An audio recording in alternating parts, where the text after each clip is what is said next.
Quel que soit le péché de tes parents, tu peux avoir une grande destinée. Tu peux t'appeler Dieu ouvrira. Quelle que soit ton origine, tu peux avoir un grand futur. Tu peux commencer bas et finir haut. Jésus-Christ est né dans une crèche. Il a fini à la droite de Dieu le Père. Ce n'est pas où tu commences et comment tu viens sur cette terre. C'est où tu vas finir. Où tu vas finir. C'est pourquoi arrête de blâmer tout le temps tes parents. Pourquoi vous avez péché pour m'avoir? Pourquoi je suis né ceci? Arrête. Ne te concentre jamais sur des choses que tu ne peux changer. Concentre-toi sur ce qui peut changer ton présent et ton futur. Mais tu ne peux rien changer sur ton passé. Quoi que tu t'énerves, si tu es sorti du péché, tu es sorti du péché. Alors arrête de parler des choses que tu ne peux changer. Arrête de pleurer sur la manière dont tu es né. Ah, je ne connais pas mon père, je ne connais pas mon père. Mais tu ne le connais pas, tu ne le connais pas. Oui, tu ne le connais pas, tu ne le connais pas. Oui, tu ne le connais pas. Mais il y a un Père céleste. Ma mère m'a abandonné. Je ne connais pas ma mère. Je ne connais pas ma mère. Il y a des gens qui ont des mères mais qui échouent. Il y a des gens qui connaissent leur père qui échouent. Avoir un père c'est bien. Avoir une mère c'est bien. Mais avoir Dieu c'est plus que tout. Tu as Dieu. Tu as Dieu. Vous tous qui ne connaissez pas vos mamans, qui ne connaissez pas vos papas, il y a le Père Céleste qui vous voit. Même si vous ne le voyez pas, lui vous voit. Dernièrement, j'étais avec le pasteur Soumbela, il m'a donné une révélation extraordinaire. Dieu lui a dit, pourquoi tu veux que les hommes t'aiment? L'homme n'aime personne. Déjà, l'homme n'aime pas Dieu. Maintenant, il va t'aimer toi. Pour que l'homme t'aime, il faut que Dieu entre en lui pour qu'il t'aime. Sans que Dieu entre dans un homme, l'homme ne peut pas t'aimer. Et l'homme est naturellement ingrat. Vous voyez le bébé inné, mais il peut mordre le sein de sa mère. C'est notre nature depuis que nous sommes bébés, nous mordons le sein maternel. Je les ai aidés, ils m'ont oublié. Je les ai fait étudier, ils m'ont oublié. J'ai fait ceci, c'est normal qu'ils t'oublient. Ce sont des hommes, mais Dieu n'oublie jamais. Dieu n'oublie jamais. Il récompense même un verre d'eau que tu donnes à l'un de ses serviteurs. Ne faites rien pour avoir quelque chose en retour.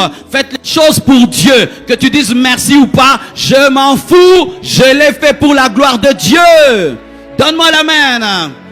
Vous voyez l'attitude merveilleuse que nous avons face aux mendiants en cours de route. Quand tu donnes à un mendiant, est-ce que tu attends quelque chose qui t'aide un jour dans la vie? Tu donnes et tu pars. Tu n'as même pas besoin qu'ils connaissent ton nom. Tu n'as même pas besoin qu'ils te disent merci. Ayez cette attitude avec tous les hommes. Comment je t'ai donné, tu n'as pas dit merci. Comment je t'ai donné, tu n'as pas dit merci. Ne soyez pas ainsi. Laissez Dieu vous récompenser. Faites les choses par amour. Tu es une créature de Dieu, je te fais du bien. Si tu seras reconnaissant, gloire à Dieu. Si tu seras ingrat, gloire à Dieu. Mais tu n'enlèveras jamais ma récompense. L'ingratitude des hommes n'efface jamais la récompense. L'ingratitude des hommes n'efface jamais la récompense. Quand tu as fait du bien à un homme, même si demain il dit, tu es magicien, tu es sorcier, tu n'as rien fait. Toi, tu as fait quoi pour moi? Ce n'est pas grave. Dieu sait que tu as fait beaucoup pour lui. Frère, lorsque tu commets une erreur et que Dieu te brise, reconnais que tu as commis une erreur. Mais aussi, lorsque tu passes par des moments difficiles, tu dois devenir plus sage et plus intelligent. Un homme qui souffre sans apprendre et sans mûrir a souffert pour rien. C'est pourquoi il ne faut pas souffrir, passer par l'épreuve et tu ne fais que pleurer. Pendant que tu pleures, apprends. Parce que si tu ne fais que tu ne fais que pleurer, tu ne vas pas voir ce que Dieu écrit. Tu ne vas pas voir la leçon de Dieu parce que tu pleures tellement que tu n'apprends pas. Et Jephthé avait compris que désormais pour se battre, il faut un contrat. Contrat! Tu travailles chez quelqu'un, après il te chasse. Tu travailles, il te chasse. Maintenant, contrat. Tu es engagé pour 4 ans. Écrivez 4 ans. Oh, travail d'abord. Non. Signez. Signez. J'ai fait ça toute ma jeunesse. Là, j'ai des enfants. Signez. Tu es devenu sage. On te présente un contrat, tu ne signes plus rapidement. Tu commences à lire, même les petits mots. Parce qu'on t'a déjà piégé dans un contrat, dans des petites phrases.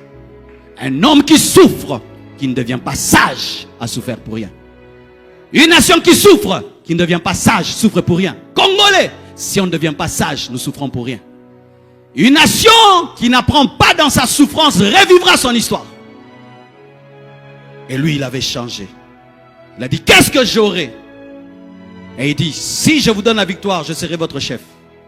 Et si tu es le chef des anciens, tu es le chef de tes frères. Il n'a plus, oh gloire à Jésus. Lorsqu'il est allé à Tob, sa vision a grandi. Il ne cherchait plus l'héritage de papa Galade. Il recherchait devenir roi, juge de tout Galadeville. Il a quitté la maison du père, il a opéré dans la région de Galade. Et ils disent, ok, nous acceptons. Tu seras notre chef. Et Jephthé prie. Jephthé prie. Il savait que c'était ni par force, ni par puissance, mais c'est par le Saint-Esprit. Il savait que c'est Dieu qui donne la victoire. C'était un homme brisé qui disait, vous allez voir, je suis fort. Il est allé auprès de Dieu. Lorsque tu vas à Tob, Dieu te brise, Dieu te façonne pour que tu deviennes un leader humble, un leader spirituel qui ne compte pas sur son intelligence et sa force, mais qui compte sur Dieu. Il prie et il fait un vœu. Il prie et il fait un vœu. Il entre dans une dimension supérieure. Il fait un vœu. Et il dit, Dieu, si tu me donnes la victoire, je te promets de te donner la première chose qui viendra vers moi quand je reviendrai de la guerre. Et Dieu a retenu sa parole. La Bible dit, l'Esprit de Dieu fut sur Jephthé. Le Saint-Esprit sera sur toi pour changer le rôle dans le jeu de la vie. L'onction de Dieu va venir sur toi et Dieu va t'élever. Frère, il y a l'onction de l'élévation. L'onction du succès, ça arrive.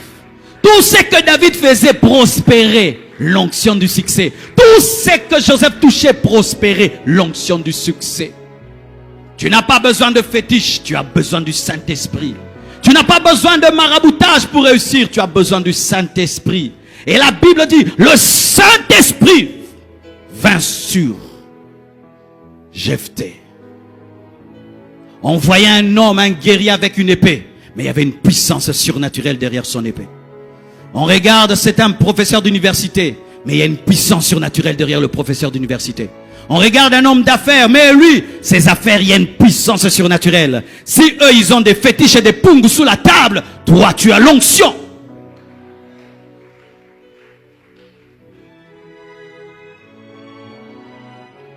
Il quitte Tob. Qui l'accompagne? Les vauriens. Lorsque tu rencontres un Jephthé qui passe par des moments difficiles, n'en profite pas pour lui faire du mal. Connecte-toi à lui. Quand il va entrer dans son héritage, tu régneras avec lui.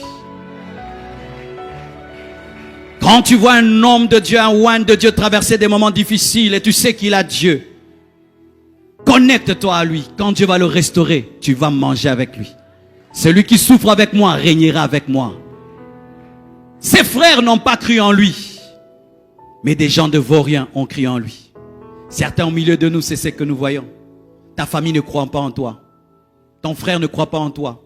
Tes sœurs ne croient pas en toi. Ton père ne croit pas en toi. Ta femme, ton mari. Mais le voisin du quartier, chaque fois qu'il te voit, te dit, toi, tu es un homme de Dieu. C'est un vaurien de Tob. Un ami qui t'aime même plus que ton frère. Une amie qui croit en toi plus qu'en ta propre sœur. Une maman du quartier qui croit en toi plus qu'en ta propre mère. Un oncle qui croit en toi plus qu'en ton propre père. Des gens qui ne te connaissent pas, mais qui te respectent, qui honorent la grâce qui est en toi. Ces personnes mangeront avec toi plus que même les gens qui ont ton sang. Ah oui, toi qui as un frère, qui a une destinée particulière, tu t'investis pas dans ce qu'il est. Des gens qui ne sont même pas de sa famille profiteront de lui plus que toi. Lorsqu'il rentre maintenant, les vauriens l'accompagnent, mais ils ne sont plus des vauriens. Ce sont les amis de Galade. Les amis de Jephthé. Ce sont les généraux. Ce sont les colonels. Ayez l'intelligence des saisons. Ayez la lecture de vos amis. Tu sens que ton ami là, il va devenir Bill Gates. Tu sens que ton ami là, lui, il va devenir Facebook. Imaginez les gens qui étaient avec Marc pour faire Facebook au début. Ils pensaient que c'était un fou, mais d'autres ont pris au sérieux. Il y a quelque chose ici. Ils ont investi, ils sont des milliardaires aujourd'hui. Ayez la vision de l'aigle pour percer la destinée de vos amis, pour comprendre que cet ami est différent. Il ira loin. J'investis dans ses affaires. Je m'attache à lui. Ce ministère ira loin. Je m'attache. Il ira loin. Je m'attache.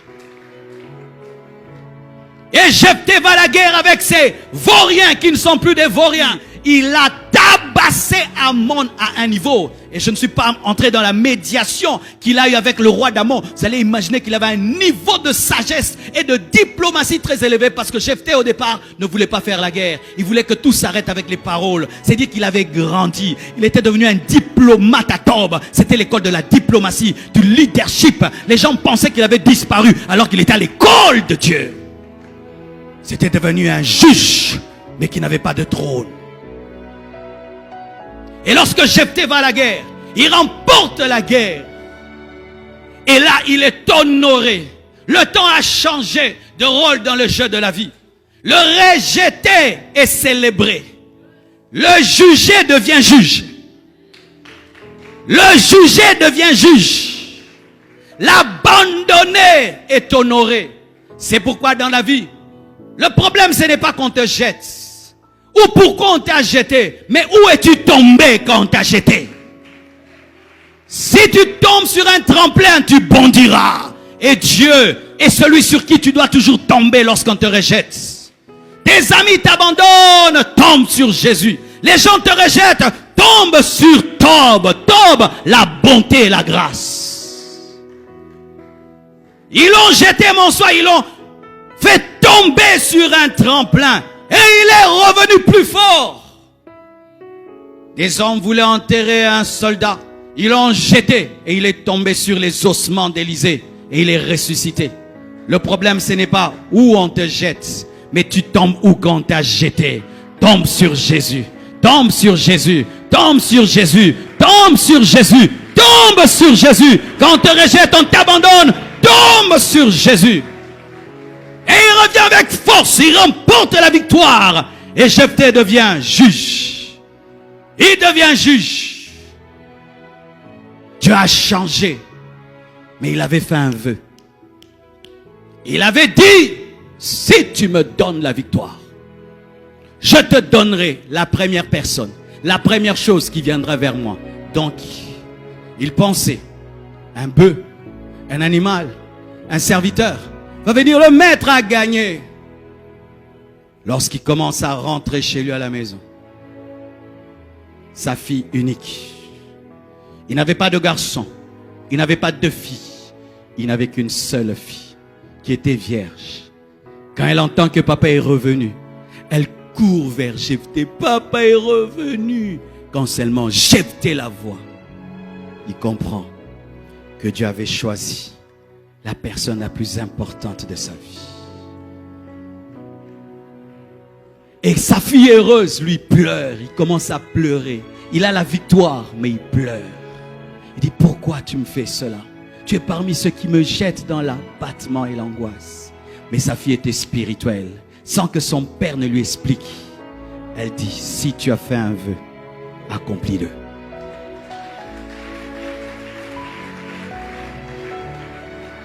Si tu as fait un vœu, papa, accomplis-le. Si tu m'as donné un holocauste à Dieu, offre-moi.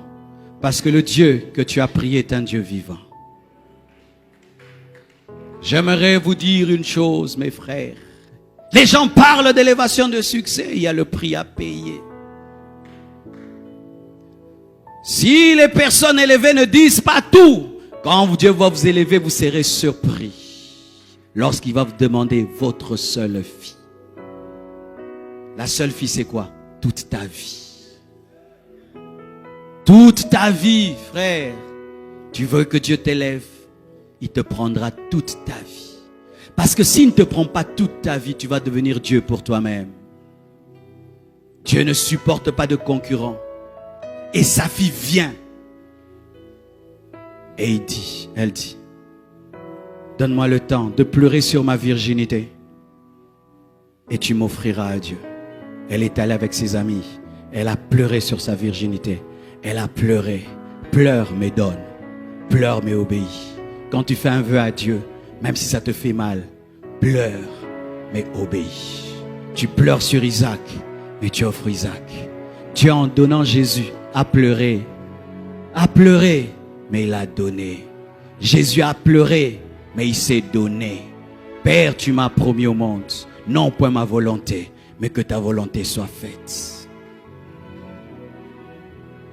Beaucoup, quand ils ne sont pas grands et passent par des moments difficiles, la tobe, ils promettent des choses à Dieu. Seigneur, si tu me bénis, je vais ouvrir une école, je vais faire un hôpital, un orphelinat. Si tu me bénis, je vais prendre soin des pauvres. Si tu me bénis, je te servirai. Si tu me bénis, je vais construire l'église. Si tu me bénis, je ferai ceci. Mais une fois qu'ils ont la victoire et ils rentrent chez eux, Dieu n'a pas pris l'animal, Dieu n'a pas pris un esclave. La seule chose, ton unique, parce que Dieu aussi donne des choses qui lui sont uniques. Dieu ne viendra jamais dans ta vie prendre la chose qui a la deuxième importance, la troisième. Jamais Dieu prend la chose qui a le plus d'importance. Et tu sais, la chose qui a le plus d'importance dans ta vie, c'est toi-même. C'est toi-même. La fille de Jephthé, ce n'était pas la fille de Jephthé, c'était Jephthé lui-même. Comme Jephthé devait continuer à régner, mais Dieu aussi devait la voir consacrée en soi. C'était un juge consacré. La présence de sa fille dans le temple, c'était Jephthé dans le temple. Parce que même quand il régnait, il pensait toujours à sa fille. Ainsi, il pouvait avoir un règne de sainteté et de pureté. Parce que son cœur était dans la présence de Dieu. Et la Bible dit chaque année, pendant 4 jours, Israël célébrait la fille de Jephthé. Mais ce n'était pas la fille de Jephthé qu'on célébrait, c'était Jephthé. L'homme de rien, qui avait une basse origine, qui est né du péché de la prostitution, a déclenché une fête de consécration. L'homme qui est né dans le péché de la prostitution, Israël a commencé à fêter une fête pour la virginité de sa fille, pour sa consécration. Dieu a changé la vie des hommes. Dieu a changé sa réputation. Quand on parlait maintenant de Jephthé, on disait l'homme qui a donné sa fille unique à Dieu. L'homme qui a fait un vœu dans le secret, mais qui l'a accompli en public. L'homme qui s'est séparé de la personne la plus importante de sa vie, parce qu'il avait promis à Dieu. Cet enfant de prostituée est différent. C'est un oint de Dieu. C'est un juge. La Bible dit, la pierre qu'ont rejeté ceux qui bâtissent est devenue la principale de langue. Ils ont voulu bâtir Galade sans Jephthé, mais Jephthé était la principale de langue. Ainsi, vous comprenez que Jephthé est une ombre de Jésus. Quand tu regardes Jephthé et tu regardes Jésus, il y a des similitudes. Jephthé était rejeté par ses frères, Jésus était rejeté par ses frères. Israël, le roc, Galade, dureté, la loi, a rejeté Jésus. Mais Jésus, par la grâce, a sauvé le monde en allant à Tob, des vauriens, la nation, les nations. Et il a sauvé les nations. Frères et sœurs, alors que le monde est en train de se construire, il a rejeté Jésus. Mais Jésus est la principale de langue. Sans la principale de langue, vous allez être vaincu par les Ammonites, par le diable, par les démons, par l'Antichrist. C'est seulement Jésus qui peut donner la victoire.